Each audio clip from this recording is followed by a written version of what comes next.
Hello and welcome to the Top Order podcast. Stu and Raj here tonight to look back at the fifth test between Australia and India, which saw the Aussies get their hands on the Border-Gavaskar Trophy for the first time in almost a decade, and also books them a ticket to the World Test Championship final against South Africa. We'll talk about their response to the heavy defeat in the first test, try to figure out what's happened to India since that moment, plus I'm sure there'll be chat about Rohit Sharma, Jasprit Bumrah, Beau Webster, Super Scotty Boland, and a whole lot more. All coming up right after this. Raj, I said I was going to press the swish, but I ended up moving to a different menu and I haven't pressed the swish. So we'll just move swiftly along from there. Here we are now in 2025, and obviously nothing has changed in terms of my technical skills. But Happy New Year to you and to everyone tuning in. We're obviously not in the same room tonight, but we are together again to discuss a series that I think has been filled with a lot of talking points, plenty of theatre. And, as I think we tend to do, I think we have to start by giving the floor to the victors. Baldy's away from us, so, practicing his Duolingo skills. So I think we will, unfortunately, in your case, it's going to come to you to praise Australia. Take me back to how you were kind of feeling after the Perth test. India wins by 295 runs. Bumrah has the Aussies shaking in their boots. Jaiswal scored a big 100. Kohli added another one to his long list of hundreds. But how impressed have you been, with the way that Australia has bounced back and responded from that loss when everyone was saying in that moment, is this the death of Australian cricket? I think was one of the hyperboles that was being spoken about at that time. But by the end of the series, they've convincingly won it. Yeah, and that's the key. They've dominated a lot of the series from then on. The big thing that I was thinking after that Perth test was that Australia just couldn't bat. Australia couldn't bat. They're not going to be able to score runs, and India's just going to run through them pretty easily. That's not what transpired. Australia, firstly, sort of on the back of Travis Head, won those or dominated those next two tests, and Steve Smith's helped, and everyone has chipped in.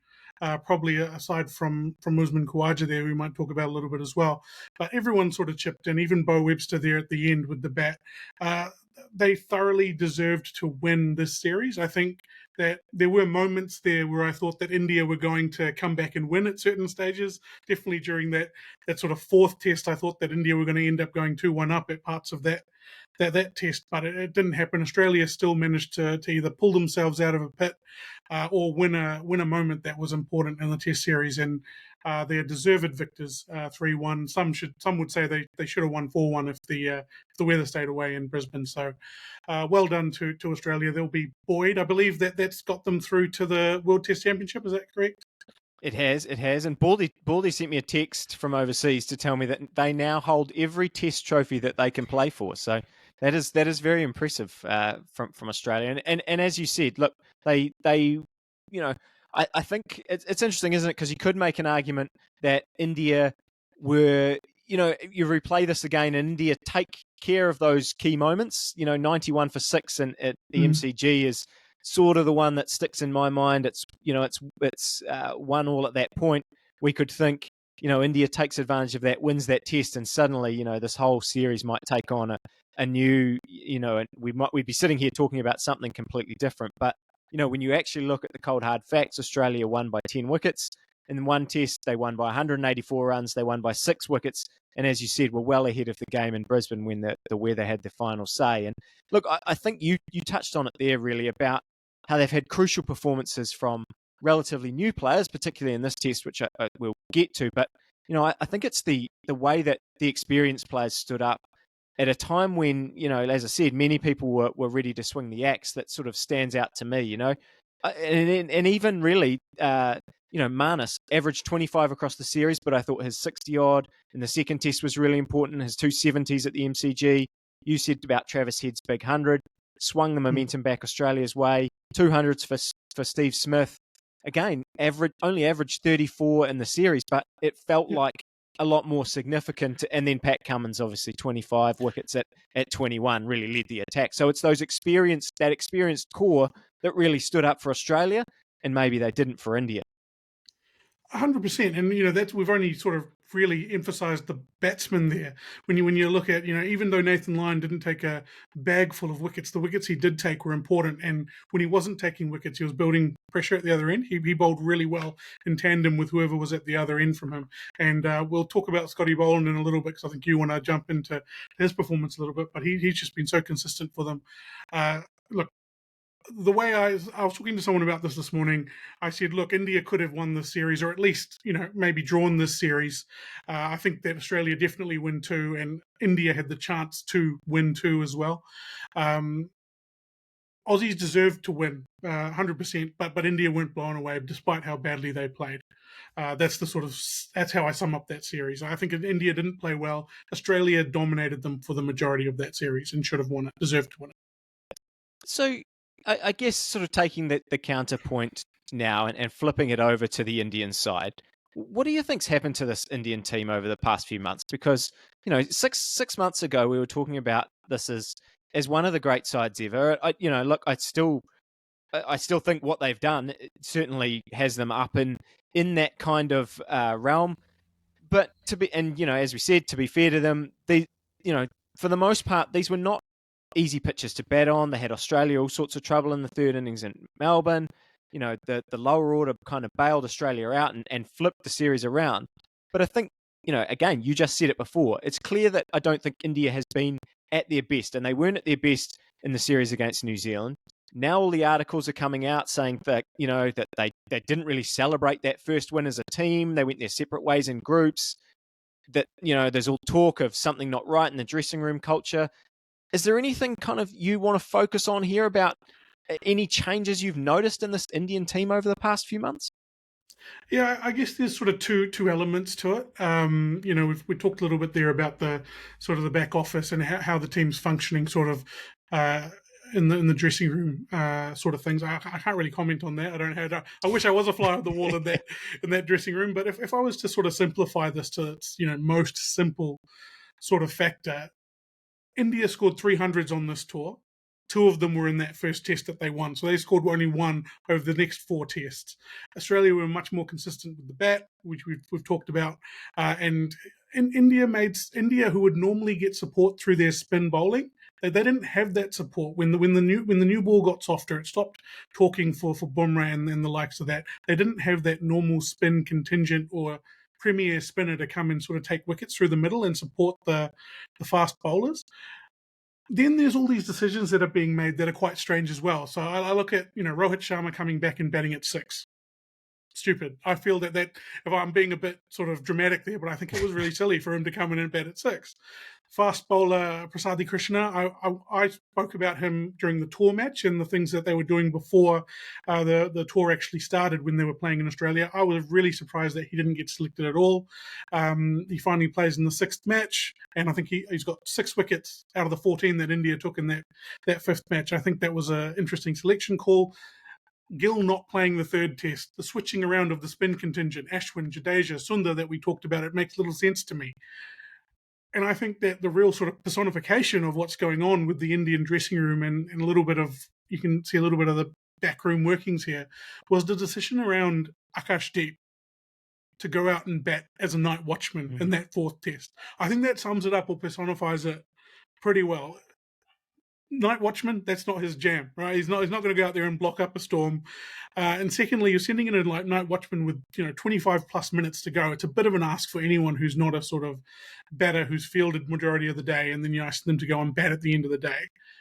If you don't want to send out Pant, you don't want to send out Jadeja, then Washington Sundar's your man. To send up there, do the job at the end of the day, and then push on the next day. I feel like a lot of decisions that the Indians have made have been a little strange, and that along with things that we've talked about from the New Zealand series with a little bit defensive field settings, waiting for the game to come to them. I think there's been a few strange decisions there, but even with all of that we talked about, this series could have gone a draw or towards India as well. So it's very interesting. What did you make of it? I've kind of ranted on for a bit there. You should interrupt me next time. No, look, I like it. I mean, I think the thing that I probably want to dive in a little bit more in is the batting, because you talked about it there, but they scored 6 totals of 185 or under out of the 9 completed innings, and you're not going to win many series like that. that scorecards just simply don't make for good reading. And again, you go back to the New Zealand series, and it's pretty much the same, where they struggled for runs in all but one of those innings when they were well behind in that first test. You go through the averages. Jaiswal averages 43. KL Rahul averages 30. Nitish Kumar Reddy 37. But then you go Pant 28.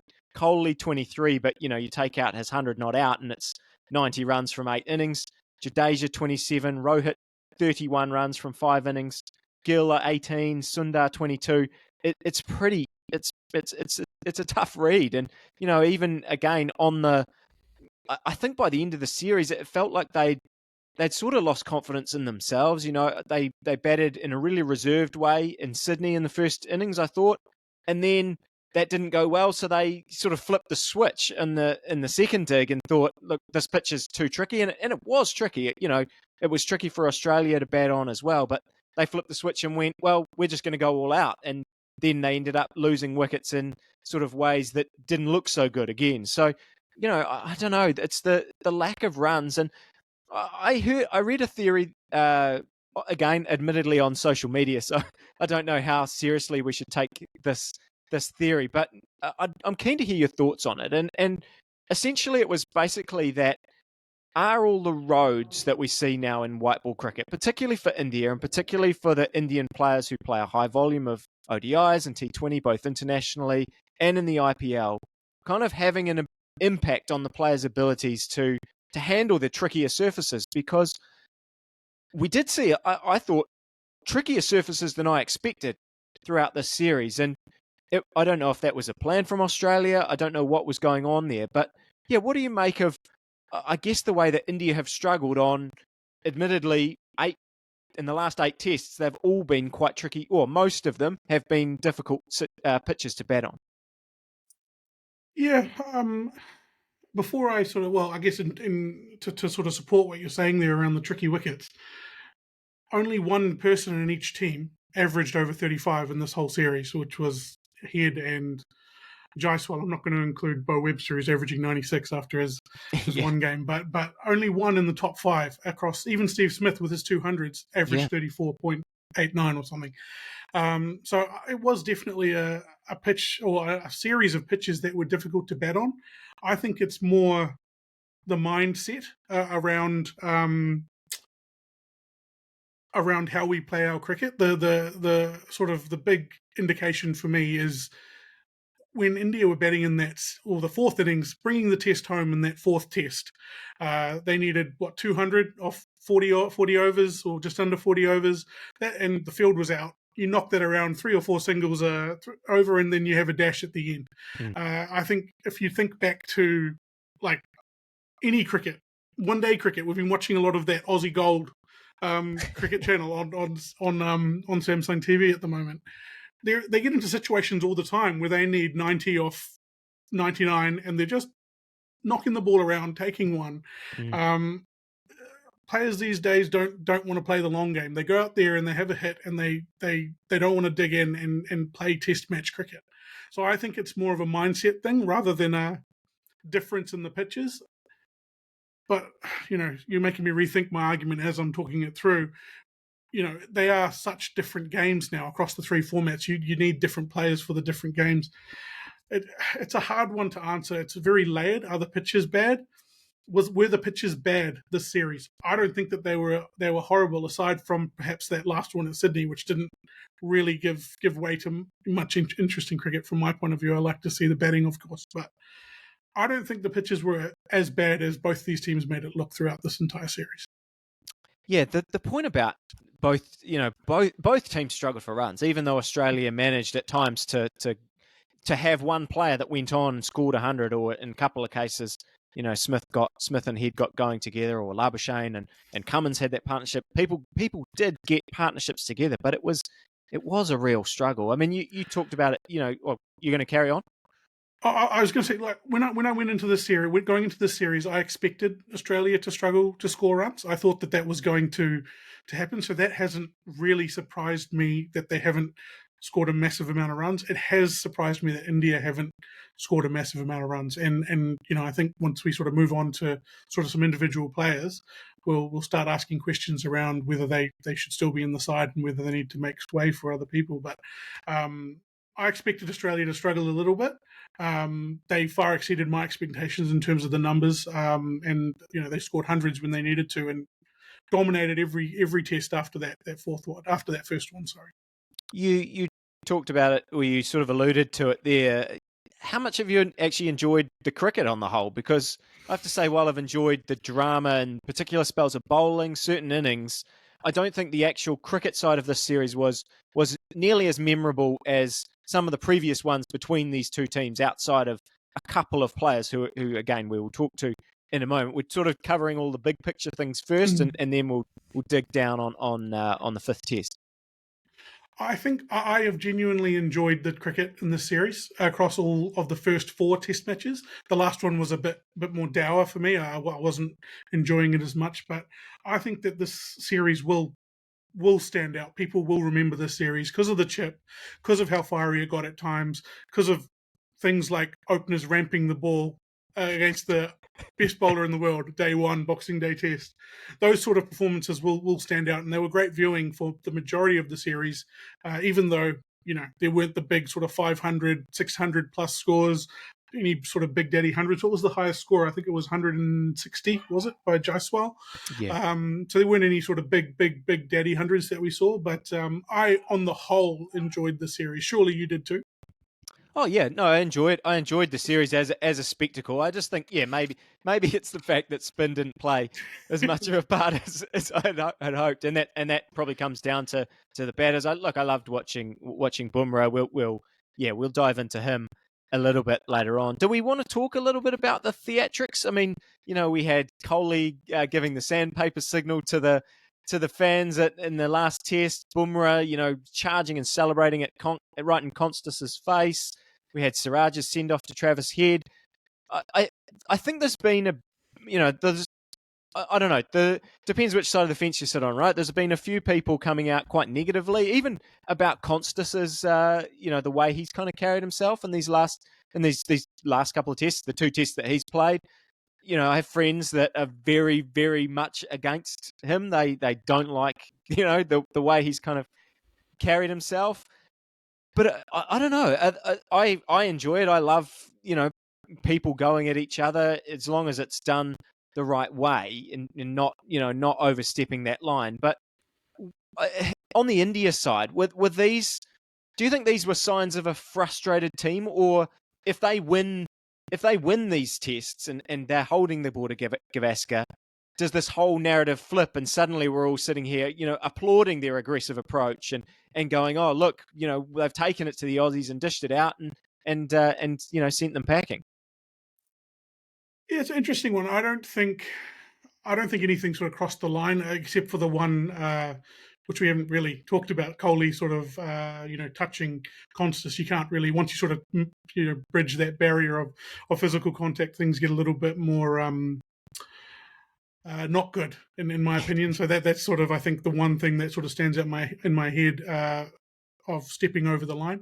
Everything else I think was okay, and it added to the spectacle. I think that there is arguments from both sides with many of those incidents, like the Siraj head one, what was actually said on the field. Mm-hmm. I'm not sure we're going to know what was said between the two players to sort of blow that situation up. The Sam Konstas one is an interesting one because I actually really love the fight in him. I love that fight. But I think it's starting to wear a little bit thin. And two matches into his career, it's starting to wear a bit thin. When he played that first sensational innings, he was aggressive, but without being an instigator, without starting things. As that test progressed, he started getting a bit chirpy under the helmet. I detest noise pollution when I'm batting, just getting chirpy under the helmet. And then sort of that incident on the first day of the fifth test with him and Bumrah, Khawaja pulling away and doing all those things. Sam Konstas didn't need to get involved in that in any way, in my opinion. You've got Usman Khawaja there at the other end. He's almost 50. He's played so many tests, and he knows exactly what he's doing. He had that situation under control to make sure that there wasn't another over being bowled, and it just wasn't required. And unfortunately, that sort of backfired on him. I don't enjoy the coaches rhetoric, both of them, Gambier and McDonald, what they're saying post match or post day in their press conferences. I think whatever happens on the field, they sort of leave it on the field unless there is anything reported by the match referee. At the end of the day, this is Test cricket. It doesn't only test you physically; it tests you mentally. That's how that's how we've always played Test cricket. There is a line, and I think everything was definitely on the right side of the line, except for that one incident with Kohli. Looking back at other series that we've had, I think that this one is more within the realms of where it should be, except for that one incident. What did you make of it? You must have loved the Sam Konstas stuff. I did. I love the exuberance of youth and that someone 19 years old can come in with that much confidence. I 100% agree with you though, in that he has to now get runs. It was great when it felt like this is so exciting when he goes out and gets 60 and did it in as much as he was ramping, he was doing it in a more reserved way than I think he did in the next test. I don't love the way he batted in the second innings. I feel like it must be a plan. I don't know, because everything you read about him, look, I haven't seen him play Sheffield Shield very much. I haven't followed his career nearly as closely as anyone else. But so many things that you read about him say that he can bat time. He's a much better cricketer than someone who just goes out and slogs it. And that's the way he looked in the second innings in the Sydney Test. And again, maybe that's because he was told, go out there, try and get a quick 40, and this game is over, which, they kind of did, they almost did that. They almost got to that point. But now the question is, how does he go on from here? What does he do next? He's going to be, I assume he's going to be in the Sri Lanka series or in the squad to go over to Sri Lanka. Completely different scenario that he's going to face over there. Most likely it's going to be spinning pitches. You might even have spin bowlers opening up in the majority of those two tests. How's he going to play that, and how's he going to evolve his game to actually think, I'm a better cricketer than trying to slog every ball for 4 or 6. 100%. If you want to be that kind of instigator, you need to ensure that you're also getting the results in terms of numbers. Otherwise, it gets testing or trying very, very early. I think it will be very interesting to see how he approaches batting in Sri Lanka. I feel like sort of left arm around the wicket, like Jadeja was bowling to him, was something that was very more difficult for him, playing spin on that sort of angle, that sort of line. So it'll be interesting to see how he counters that. I have no doubt that this was a plan of some sort to get under Bumrah's skin, under the Indian skin, or just give them something they haven't seen before. And I think it worked to an extent. Sorry, I didn't answer your question about the frustration or how India were sort of acting towards the end of those sort of fourth and fifth tests. Definitely the sort of sandpaper, the gestures, and there's been a lot of videos also of Indian batsmen when they're dismissed walking to the dressing room, coming back out and having words with the crowd as well. Things that have been said to them as they're sort of going down the race there. Yeah, I think that's definitely a sign of a frustrated side. Obviously, if you're winning, those sort of things aren't there. Guys like Bumrah, you could see that building. He put everything out there on that field. He did not leave anything out there. He left part of his back out there in that fifth test, it feels, as well. 100% was a reaction from them being frustrated. I think it would be very different had they, series been level or they were leading it. But look, that's what Test cricket is. That's why we love these 5-match series, because they're like a novel all the way through to the end. Definitely. And let's talk about this test, this last chapter, in a bit more detail then. I guess we should probably start with the team news because, a few interesting things came out of that. Obviously, the one that's got the most headlines is, we saw Rohit Sharma take himself out of the lineup for this game. I mean, what did you make of that, him stepping aside? He said the runs are not coming off his bat, and I think when you dive into the numbers, that's certainly correct. But what did you? I think when we talked about it on the last pod, we didn't think that it would come. I think you said it won't come from the coaching staff; it will come from him if it does happen, and that appears to be the case. If you believe what's been said. Yeah, I mean, I put a little poll in our Monday night cricket chat. Um, that was sort of split between the selectors having their say and Rohit stepping down himself. And there was also a vote for not turning up to Tuesday, Thursday practice, so not being available for Saturday. But he 100%. I think that this may be the end of his Test career, and he's called time. I think it would have been a bad look if he had announced his retirement one game after Ravi Ashwin had announced that retirement. It gives him time to think now. I don't know when India play their next Test, but I'm assuming it's after the Champions Trophy. England, yeah. Um, so so yeah, I have a feeling that is that in England or in India. In England, end of June, I think it is. I have a feeling that we'll see some sweeping change for that or the next cycle of the World Test Championship.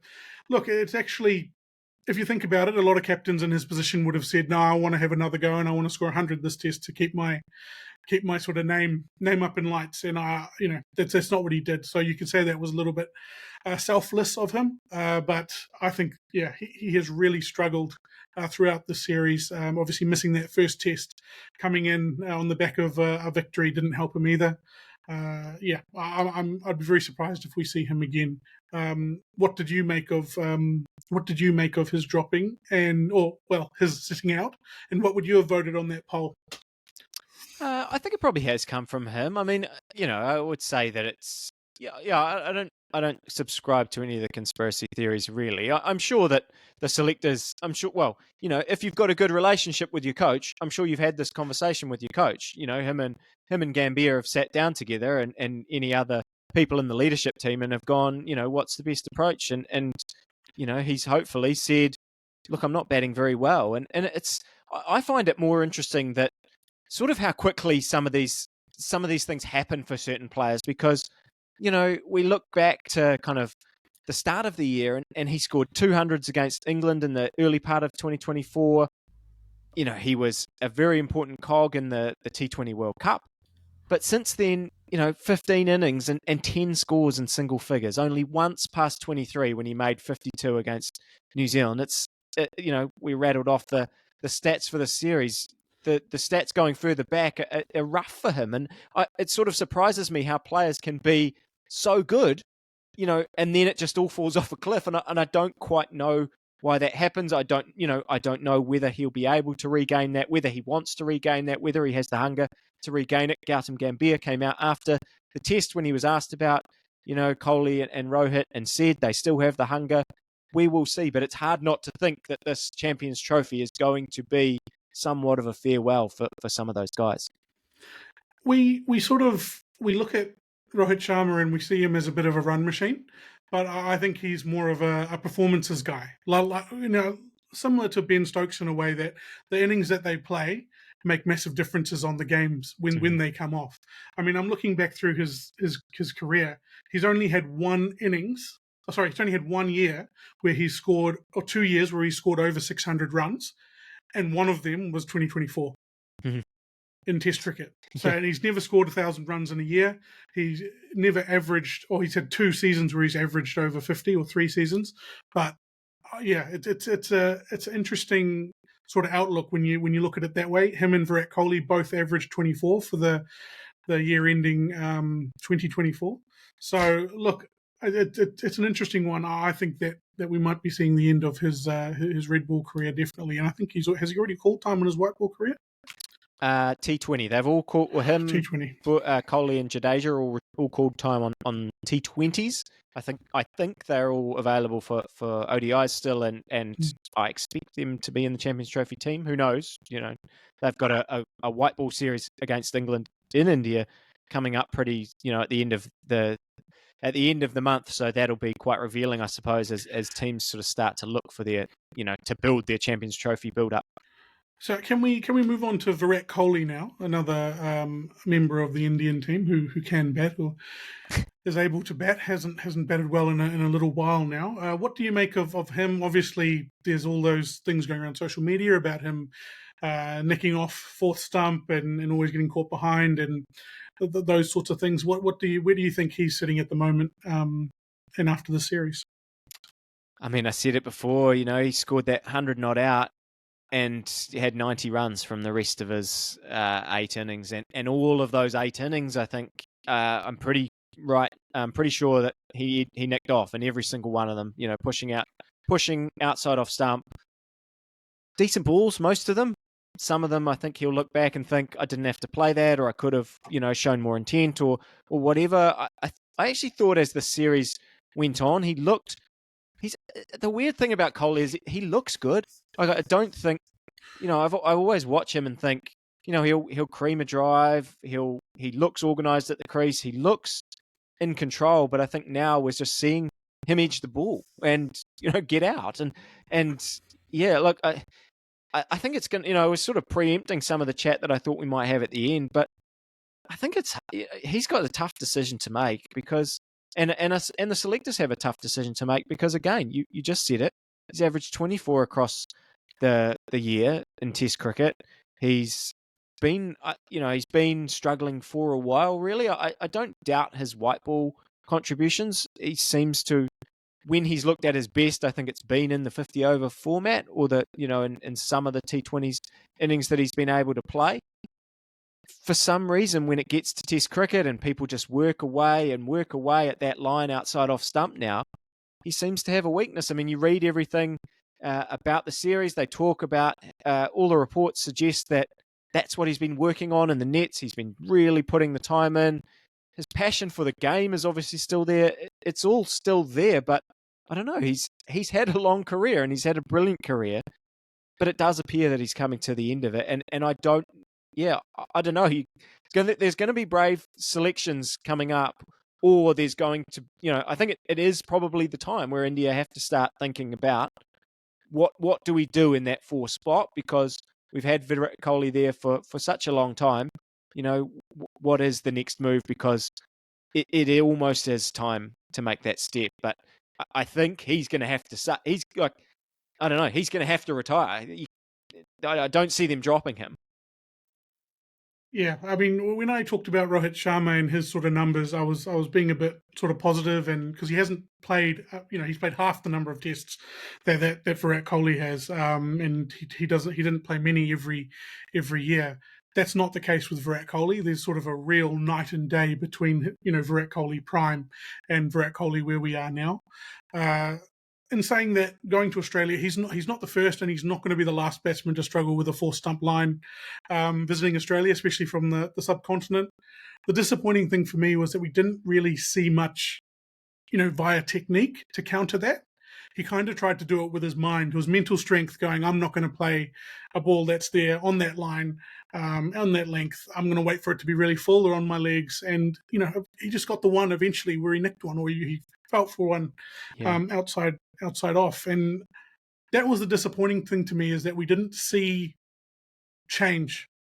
He kept sort of going back to the well and going, oh, it'll be all right this innings. It's just the other 7 that have been the problem. That's the disappointing thing for me. If I look at Kohli, I agree with you. I don't think that he will get dropped, especially when there are question marks around sort of other players on the side. I also think that I don't think that he can get dropped based on what has happened in the Australian series. It's weight of what the last 5 years have been like. And if sort of that wasn't enough to not take him to Australia, then I don't think what happened in Australia is going to be enough to displace him for the next series. Look, it's a hard one. There's going to be some tough calls made. Later on in this pod, maybe we'll talk about what we think the Test team will look like. There's going to be some interesting sort of discussion there, but let's wait for that. I think. Look, he's a great servant of Indian cricket, and his aura in the Indian team and dressing room is going to be such that I think he's going to have to make the call before he gets thrown out. We've gone past the half-hour mark, and although we said we normally start with the victors, we haven't really talked much about Australia, because I think there are so many interesting questions about India that have come up.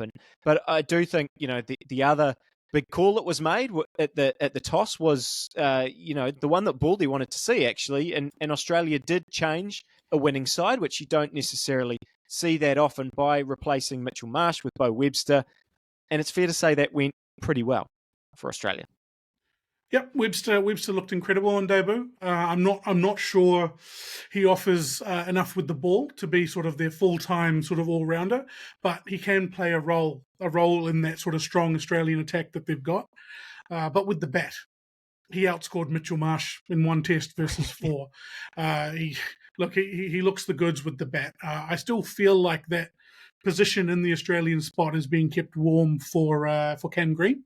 Mm. But the one sort of scenario I can see, I'll be interested to get your take on this, is I can see Cam Green playing or batting in the top five as a batsman. I mean, his first class average is approaching 50. How many overs, would a fourth or even if he was a fifth seamer have to bowl in the bowling unit? Him playing as a batsman is actually something that I could see Cam Green doing.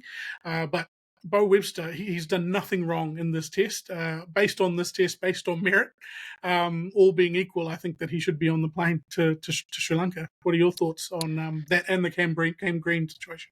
Yeah, I mean, look, he was under pressure both times that he came to the crease, and he handled it as well as anyone across this match. On what we just said was a tricky surface. He hit the winning runs. He picked up a few wickets. As you say, he has to be on this plane to Sri Lanka. Most probably, he has to be in the lineup for the next test. And I think that's the question, really. How difficult can he make this selection or this question? The question for the selectors when Cam Green is back fit. I think that he had. I tried to look last night. I think he had his surgery in October, and it's sort of a 7 month recovery. So whether he would be fit and available for the World Test Championship final, I don't know. Whether you bring someone back for just that one-off game who's coming off quite a serious injury seems unlikely if Webster performs. So, maybe Australia don't have to make this decision for quite a while. And obviously Cameron Green, when he was in, last playing test cricket over here in New Zealand, he batted 4 and scored a big 100, over here in New Zealand. That was when Marsh was also in the side. So, yeah, they, Steve Smith they were playing around with what they do in that opening position. There as much as Marnus has answered some questions, we talked about his average 24 in the series. It's not, especially overwhelming. So I think that Australia does have some questions to ask. I think what Webster has done is gone, I'm a serious option now to be played wherever you want. And I'm quite interested now to see, they go to Sri Lanka, I don't know his bowling especially well, but there's a lot of talk about how he bowls medium pace and he bowls spin. Will in Sri Lanka, he bowls spin, and that open up another option for them in terms of what they do and how they configure their lineup. And I was just really, really impressed. Again, Baldy sent me a separate text to the one talking about Australia, having all the Test trophies. A separate text basically just to say he was very, very impressed with Beau Webster's contributions in this match. And, I think that backs up what he's been saying. He's wanted Webster in the side. Webster's put the Sheffield Shield. He's sort of a rare case in recent times, I think, of an Australian cricketer. Well, we're going to talk about another one actually in a minute, who has sort of really spent the time building their Sheffield Shield resume and now gone into Test cricket and looks every bit the sort of fully formed cricketer, and that can step up to that level, sort of being no problem at all. Yeah, 100% agree with all those sentiments. I think Beau Webster gives them some flexibility, especially when going over to the subcontinent like they're about to. Let's move on to your favourite man, Scotty Boland. There's only one Scotty Boland. He bowled incredibly well throughout this series. Tell us a little bit about how you felt about him in this series, but also, interestingly, do you think that he's selected to play in Sri Lanka? The Sri Lanka one's an interesting question. I firstly, just on him. I mean, when he sort of burst onto the scene and in his was in the series, it was against India last time, wasn't it? In the Border-Gavaskar last time round. Am I remembering that correctly? Whenever it was. And we made all those jokes, right, about, he's the best bowler in the world. But he's been remarkable. Honestly, every time he steps into that Australia shirt, he seems to just. I mean, he's stepped in for Hazelwood, right? And it was against England, wasn't it? It was Ashes. It was against the England. Ashes. The Ashes. Yeah, not the Border-Gavaskar. It was the Ashes. But he's very Hazelwood-like in his accuracy and relentlessness on a line and length. He sort of does everything that Hazelwood. He's not a replica. I think maybe he trends slightly shorter in his lengths. He, the way he moves the ball is a little bit different. The angles and stuff. But I think in terms of like, what are we wanting? What is your role in this team? It's great to have someone like him to step in for Josh Hazelwood, because just his persistence on that line, the line and the length, and just, you talked about Kohli and the way he was unable to change what he did in this series and nicking off. And Boland was, I think, the main person who really just hit that area. And it's not like he's sort of someone who's coming in and kind of burgling the tail and he's got his 56 wickets now in 13 tests at 17. I feel, again, it could be, I haven't done the numbers, but I feel like a lot of his wickets must be top order players as well. He took 10 for in the Sydney test at, 21 wickets from 3 tests at 13. I do think that there is a serious question. I don't think in Sri Lanka, because we're going to see spin. We're going to see spin play a major part, and you're going to have Pat Cummins take at least one of the seam spots. I don't know who takes that second seam spot, assuming that they only play 2.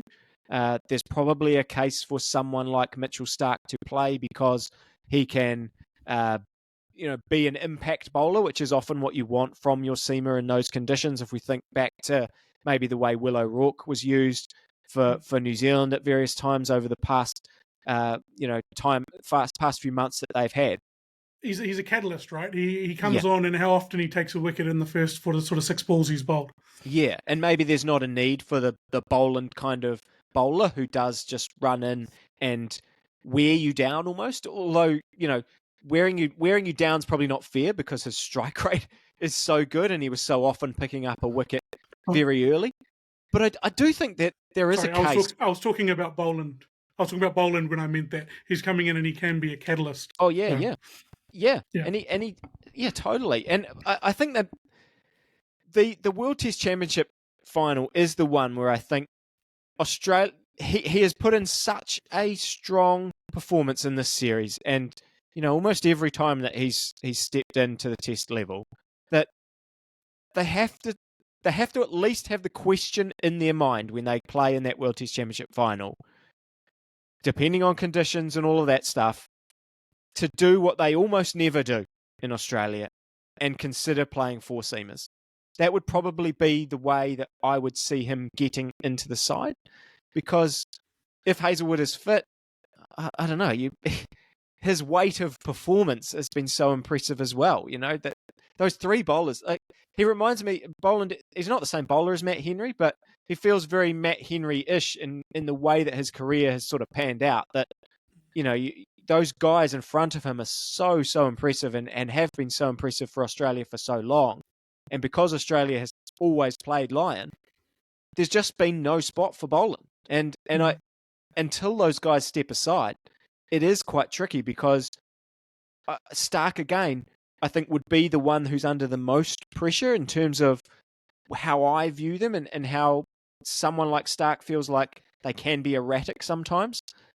But he gets you wickets. He does something different than maybe Boland and Hazelwood's skill sets almost cross over too much. Although I don't know if you can have, having 2 Super Scotty Bolands is probably not a bad thing. Yeah, I don't know if it's a horses for courses kind of approach, but I feel like you need that variety that they've got. It's a good bowling unit anyway. Let's not give them too much credit. But just back to your question on who he's dismissed. So starting from the top, he's got Virat Kohli out 5 times. This is Scott Boland. Virat Kohli 5 times, Joe Root 4 times, Bairstow 3 times, Crawley 3 times, Jaiswal 3 times, Shubman Gill 3 times, and then it sort of becomes the bowlers and things. So he's taking the wickets at the top as well. So yeah, Yeah, totally. I mean, look, we're 45 minutes in. We should probably, let's stay with the bowlers because I do think in a losing cause, we very much have to talk about Jasprit Bumrah and his performance in this series. Was named player of the series, and I think fully justified. Even though I think probably Pat Cummins had a pretty good case as well with the runs that he scored in that fourth test, and the contribution that he made with the ball, his leadership, various other things. But Bumrah, 32 wickets at 13, and it's we talk about him again and again and again, and that's because it is remarkable how consistent that he was and how well he performs again and again and again. And it feels like I'm asking a really obvious question, but how much do you think that him leaving, the injury, sort of hurt them in this Test match? Do you think they pull off a famous victory if he's on the field? I mean, speculate for me. Well, that's the thing. You don't know if they'll do it, but having Jasprit Bumrah on the field gives you a massive chance. Yeah. That's sort of that's the main thing there. The way he's able to just bowl balls that seem unplayable. It must be all the sort of fox analytics they've been doing on him with that little skeleton whippy action thing. Look, he was by far and away the best bowler in this series. Hazelwood actually was good through his first two matches. They matched averages, but Bumrah just taking wickets at 28, strike rate of 28 is far and away above all of them. He was unplayable for the majority of that series. I think that had he not been there, this could have been a very, very dour series for India. Oh, because I don't know who's taking those wickets if he's not there. Usually they'd push back onto spin, and they just don't have that option here. Jasprit Bumrah is head and shoulders above anyone else. Not even in the Australian team. Got Pat Cummins got 25 wickets at an average of 21 as well, so he was definitely in the mix as well. I actually think what I like about Bumrah is that taking on the captaincy, I don't think affected him at all. Definitely didn't in that first test, and he looked the goods in the final test there as well. So look, Bumrah's a good young and up and comer. I hope he continues to bowl well.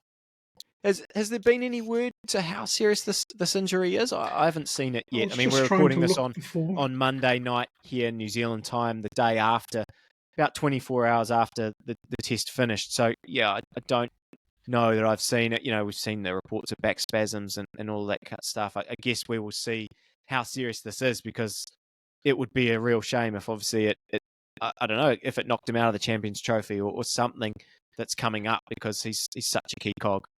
So it's all sort of speculation at this stage, but the sort of main thing is people are saying he will not play a part in the white ball series at home, the majority of it. So yeah, but it's speculation at this stage.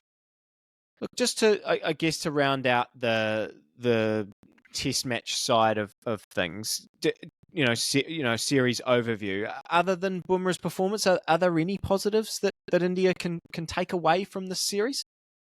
I think Jaiswal's performance, his performances across the whole series, have been really good. And India have always have struggled to find an opener that they can just build an innings around, build a platform on. Jaiswal is someone who's young and who has been very, very good throughout this whole series. Going to Australia and scoring runs in Australia is one of those, one of those sort of frontiers that you need to break to sort of be considered a good batsman. Just like for us going over to sort of the subcontinent and scoring runs, it's sort of the other way around for a lot of batsmen from the subcontinent, and Jaiswal's looked really good. And then the other one for me is Nitish Reddy. Both of these guys are so young, and they seem so mature, and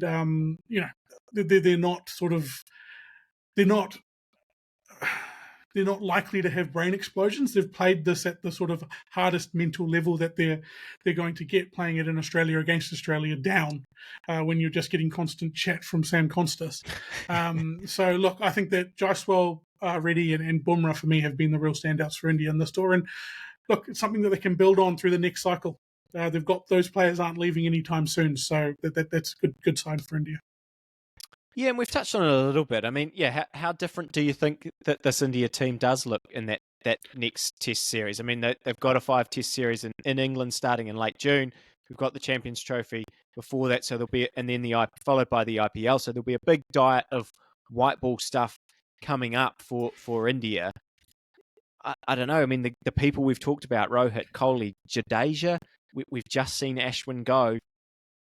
Yeah, I also, we haven't really even talked about it, the person, in charge, and Gautam Gambhir, and I guess how much he's responsible for what's going on. It's been, I think he's played, he's been in charge of the side for 10 tests. Am I right there? And I think they've lost 6 of those, won the first 2 against Bangladesh. So it's not been a great record for him.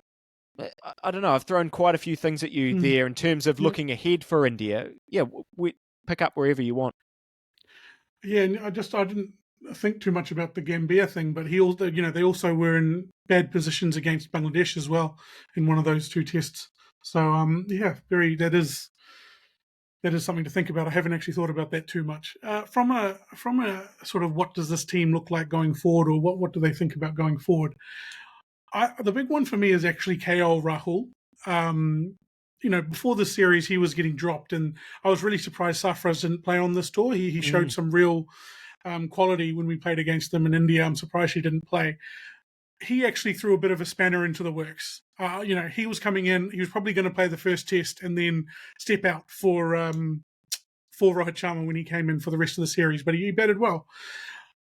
If I'm looking forward in the sort of 11 that I've got, my opening pair is Jaiswal and someone new is my opening partnership. But I think the remainder of the team stays fairly similar. I've got Gill, Kohli, I've got Pant with brackets there saying thin ice, because Dhruv Jurel is sniffing around that position as well, and he's a very good batsman in his own right and a very good gloveman. I think Nitish Kumar Reddy is going to hold that sort of 6th spot for a while. And then you've got your 7 and 8, 2 spinners. Are you playing Jadeja in spinner 1, spinner 2, whether that's Washington Sundar or, Kuldeep Yadav? That's an interesting one. I think that will be something that will be a massive review going into this series. I believe he was fit to come on this tour. They just didn't select him. Mm-hmm. That will be something that will be reviewed, why he wasn't on this tour when we had such a golf or the spin trio seemed to disappear a little bit during this series. And then you've got fast bowler 3, fast bowler 2, and Jasprit Bumrah sort of rounding out the 11. And this is the thing, I'm being sort of a little bit facetious there, but India have so much talent to draw from. There gets a time where you need to start just giving these guys a go. Prasadi Krishna should have played a lot more of the series than he did. And the other one that I mentioned earlier was Safraz Khan. I think that he should have played during this tour. I would love to see what he can do outside of India. We know what he can do in India. What's he averaging at first class level, 60 or 70 or something like that, something crazy. I'd love to see what he can do outside of India. And this was a good opportunity to see it. Unfortunately, we didn't. But yeah, I think that there's a lot of change that is possibly going to happen in this series with England that you just informed me they're going to have in 6 months' time. Yeah, it's fascinating, and I know we have focused largely on India, probably, in this review, and I, from my point of view, that's because I think we'll be talking about Australia. They're about to go to Sri Lanka. Their Test series stuff is still in progress, I suppose. Whereas for India, and then they've got the World Test Championship to look forward to. And I think on Australia, actually, just quickly while I'm talking about them, we've done a lot of chat in recent times about how the Test world, I suppose, has been a bit all over the place. People are beating everyone, all this kind of stuff. Baldy's point about Australia holding all the trophies that they can in Test cricket, I think again underlines that actually they're a pretty damn good Test side, and they have been for an extremely long time. And maybe the manner of their victory again has outlined that they've. I think Cummins has really developed as a leader in the past in recent tests. I think when he first was.